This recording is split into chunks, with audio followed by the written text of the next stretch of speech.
Hello there, everyone. Welcome back to Circling Seattle Sports. This is a new weekly show we'll be doing called Right as Rain. I thought it was funny. There's the saying right as rain, and just replace the rain part with how you spell the Seattle Reign. Humor me, please. I'm here with our rain writer, Becca. I know Becca from Lookout Landing with the Mariners, and it had been expressed to me that Becca wanted to do some rain related stuff and some other things. You'll notice we've been doing some Seattle Tempest and Cascades coverage. That's all Becca. So we'll be getting into that in the ultimate scene here in Seattle. So we wanted to do this. Just I've been wanting to, add different shows to the mix, not only, for the content, of course, but also, just because, only so many people look at written stuff. Um, and especially with teams like the Reign, there really aren't shows that are around currently for that. So I figured, hey, we're a place that, emphasizes the women's sports coverage. Why don't we start that? So, Becca, it's great to have you on and have you joining us, not only to, do this, but of course, having added you since what, the summer, I think. God, it's been a long time, but we'll get into it here. The rain off season is fully underway, and um, there's been one really big major move.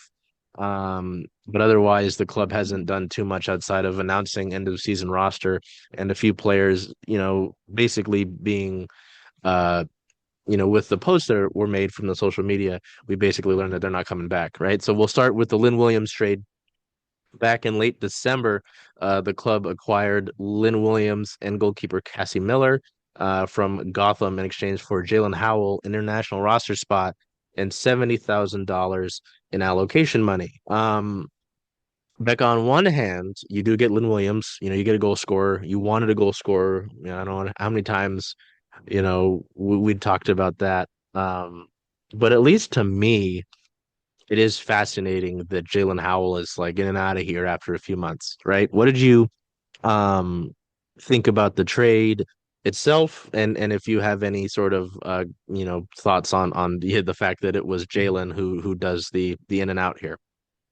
Yeah, I mean, kind of like you said, like anytime you can get a player of that caliber on your team, like obviously that's something you want. But I was watching slash listening to Sam Meus's podcast the other day, and like she had her on, and it sounded like it wasn't exactly like there is kind of messy at some points, which you don't love to hear. With I mean, she was obviously was very excited to be coming to Seattle, but it sounded like um things were leaked when they shouldn't have, and like she didn't get to have a proper like her teammates found out before she could tell them, and I don't know, it just seemed like there were a lot of different things that happened that like maybe weren't the best for her to transition to us, but I think obviously like definitely want her on the team. And I was surprised that Jaelin Howell was the piece going to the other side. I mean, I it was definitely a little unexpected for me, I would say.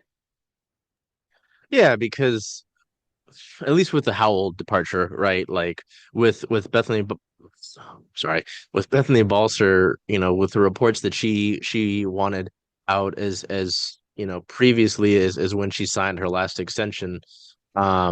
It was fascinating, and obviously, the club wanted to honor that as they'd honored some of the loans, like Sofia Huerta's loan to OL, right? Olympic Lyon. So, they wanted to do right by her, and they acquired Jaelin Howell, who I imagine was surprised by that trade, right? And I don't know, it's Jalen's pretty young. You figure that, with Jess likely done after this upcoming season, you've got one of your midfield like pillars in Howell. You're gonna, have her be a really big piece there. And, that brings us to Lynn here. And yeah, did peek a little bit about how that there's might be some stuff going on in Gotham. It was interesting to see them send Yasmin Ryan to Houston. That felt like a really big deal, right?